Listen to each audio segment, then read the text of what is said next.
शुभ दिन है, सरदार वल्लभ भाई पटेल जी की जयंती है, लेकिन एक थोड़ा हमारे देश का दुर्भाग्य भी है कि लोग जिन्होंने इस देश को लूटकर खाने में कोई कसर नहीं छोड़ी, उन कुंभों की जयंतियां तो मनाते हैं, सरदार वल्लभ भाई पटेल जी की जयंती नहीं मनाते। देखिए, कहने वाली बात नहीं है, लेकिन मैंने कल 50 लोगों को कम से कम फोन करा होगा, क्योंकि मैं नई दिल्ली से कुछ चीज लेकर नहीं आया, कुछ मेरी कमी रही, लेकिन उन 50 लोगों में से 50 के 50 लोगों के यहाँ पे सरदार वल्लभ भाई पटेल जी की तस्वीर नहीं थी। ये बड़ा दुर्भाग्य है, जिस व्यक्ति के कारण पूरे देश के छोटे छोटे साम्राज्य में बटे हुए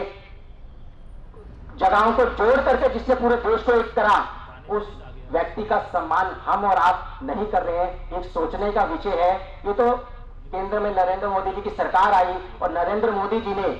सरदार वल्लभ भाई पटेल जी के लिए इतना कुछ कहा और किया, तो आज हम जान पाए और हमसे पुरानी पीढ़ी तो ये सब जानती है। तो मैं इस मंच के माध्यम से, किसान कल्याण परिषद के माध्यम से निवेदन करूंगा कि जो हमारे सही मायनों में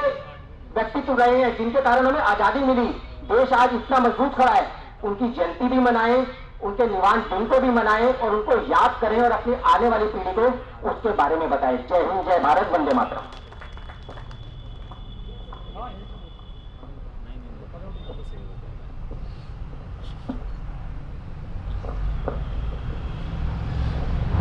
सबसे पहले यहाँ पर उपस्थित सभी बंधुओं को, मातृशक्ति को मेरा नमन है। अभी अरुण जी ने कहा कि सरदार वल्लभ भाई पटेल जी की जयंती को नहीं मनाया जाता है या उनको सम्मान से याद नहीं किया जा रहा है। ऐसा बिल्कुल नहीं है, क्योंकि कुछ लोग परिचय का मोहताज नहीं होते, कुछ लोग सम्मान के लिए काम नहीं करते। ऐसे ही मेरे देश के लौह पुरुष माने जाने वाले सरदार वल्लभ भाई पटेल हैं। उनके आदर्श, उनकी शिक्षाएं आज भी मेरे युवा वर्ग में चारों तरफ दिखाई देती हैं। आज भी उनकी जो शिक्षाएं हैं उनका अनुसरण करते हुए हम दिन दुनी रात चौगनी उन्नति कर रहे हैं, क्योंकि सरदार पटेल केवल एक व्यक्तित्व नहीं है, उनका अंश मेरे देश के हर नौजवान में दिखता है, हर कर्मठ व्यक्ति में दिखता है, हर मातृशक्ति में दिखता है, क्योंकि वो किसानों के मसीहा थे। उन्होंने किसानों के विकास के लिए बहुत प्रयास किए हैं और केवल किसानों के विकास के लिए ही नहीं, बल्कि उन्होंने देश की छोटी छोटी रियासतें जो बटी हुई थी, छोटे छोटे टुकड़ों में, लगभग 562 ऐसी देसी रियासतें थी जो बटी हुई थी। तो सरदार वल्लभ भाई पटेल ने एक ऐसा काम किया है जिसे युगों युगों तक आने वाली जो पीढ़ियां हैं हमेशा याद करती रहेंगी और हमेशा उनके सामने नतमस्तक होती रहेंगी। तो एक बार जोरदार तालियों के साथ सरदार वल्लभ भाई पटेल के इन अद्वितीय कार्यों के लिए उन्हें बार बार नमन है। साथियों, बात आती है सरदार वल्लभ भाई पटेल की। इन्होंने ऐसे समय में जब राष्ट्र टुकड़ों टुकड़ों में बिखरा हुआ था, राष्ट्र को एक करने का काम किया है। बहुत ज्यादा तो मैं आपको यहाँ नहीं कहूंगी, लेकिन संक्षेप में इतना कहना चाहूंगी कि आज वर्तमान में जो जम्मू कश्मीर है या फिर गुजरात का एक छोटा सा जो भूभाग है और उसके साथ साथ वर्तमान में जो आज तेलंगाना राज्य है, अगर सरदार वल्लभ भाई पटेल ना होते तो ये क्षेत्र हमारे देश का अंग नहीं होते। तो उनके इस सराहनीय कार्य के लिए, योगदान के लिए एक बार जोरदार तालियां। अगर वर्तमान में हम सरदार वल्लभ भाई पटेल को या उनके आदर्शों को, उनके सिद्धांतों को आत्मसात करते हैं तो अखंड भारत को होने में कोई नहीं रोक सकता। क्योंकि आज जो स्थिति है कि हम धर्म में, जाति में, संप्रदाय में, वर्गों में बटे हुए हैं, अगर हम उनके सिद्धांतों को याद करते हैं तो ये सारी चीजें शून्य हो जाती हैं और हमें विश्व गुरु होने से कोई नहीं रोक सकता। तो उनके मूल्यों को, उनके सिद्धांतों को मानते हुए हमारी युवा पीढ़ी को आगे बढ़ना है और इसी कार्य को आगे बढ़ाते हुए किसान कल्याण परिषद निरंतर प्रयास कर रही है, क्योंकि किसान कल्याण परिषद के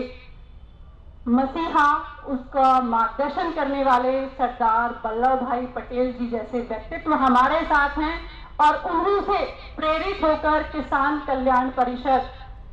सरकार ने जितनी भी योजनाएं किसानों के लिए बनाई हैं, उन सारी योजनाओं को गांव-गांव तक,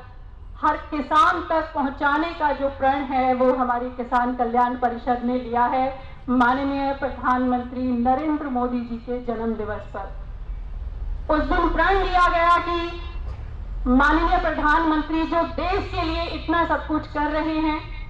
चाहे मातृशक्ति हो, चाहे वंचित वर्ग हो, चाहे युवा हो, सबको एक नया आयाम दे रहे हैं, एक नई दिशा दे रहे हैं, तो क्यों ना उनके जन्मदिन को हम इस तरह से मनाएं कि उनके द्वारा किए गए जो कार्य हैं उनको हम रूट लेवल तक, यानी जहां उसकी जरूरत है वहां तक पहुंचाने का काम करें। और उसी दिन से लगातार हर प्रदेश में, चाहे उत्तर प्रदेश हो, हरियाणा हो, राजस्थान हो, मध्य प्रदेश हो, हिमाचल हो, उत्तराखंड हो, इसी तरह से लगभग सभी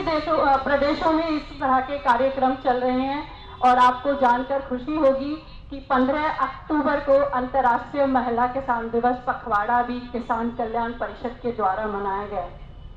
ये एक ऐसा सराहनीय प्रयास है जो किसानों के साथ साथ जो मातृशक्ति है, जो खेतों में हर कदम पर मेरे भाइयों का साथ देती है, वो मातृशक्ति जो खेतों में भी काम करती है, घर में भी काम करती है और आने वाली पीढ़ी को भी संस्कारित करती है, ऐसे मूल्यों को, ऐसे आदर्शों को साथ लेकर चलने वाली किसान कल्याण परिषद लगातार उस दिन से कार्य कर रही है और आने वाले समय में भी इसी तरह से वो निरंतर प्रयास करती रहेगी कि किस तरह से माननीय प्रधानमंत्री जी द्वारा जितनी भी जनहित में सरकारी योजनाएं बनाई गई हैं, उन योजनाओं को जन जन तक पहुंचाए, उन योजनाओं के माध्यम से लोगों को लाभान्वित कराए, मातृशक्ति को लाभान्वित कराए, क्योंकि अगर किसानों की आय दोगुनी करनी है तो हमें दोनों आयामों पर, दोनों पहलुओं पर काम करने की जरूरत है। तो एक बार फिर, क्योंकि आप लोग जितने भी व्यक्ति यहाँ पर एकत्रित हुए हैं, ये कोई सामान्य व्यक्ति नहीं बल्कि एक ऐसी मशाल है जो यहाँ से प्रज्वलित होगी और अपने अपने क्षेत्र में, अपने अपने गांव में, जहाँ से भी जो संबंध रखता है वहाँ जाकर ये अलख जगाएगी।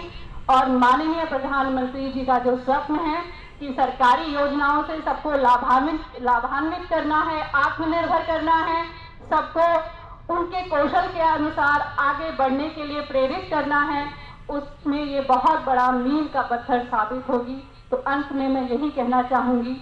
संभलो अगर संभल सको, क्योंकि वर्तमान में विपरीत परिस्थितियां हैं, संभलने की जरूरत है, दिशा के अनुसार चलने की जरूरत है। संभलो अगर संभल सको, अभी बाकी है वक्त, हौसला भर लो दिलों में, इरादों को कर लो सच। ऐसा न हो कि भोर हो ही ना पाए, हो सकता है उठे ही ना वो बंदा जो सोने को जाए। इसलिए जो ठान लिया है उसको करिए और हमेशा जो संख्या हमें दिख रही है, इस संख्या से 10 गुनी 20 गुनी संख्या के साथ हमेशा किसान कल्याण परिषद को अपना मार्गदर्शन देते रहिए। बहुत बहुत धन्यवाद।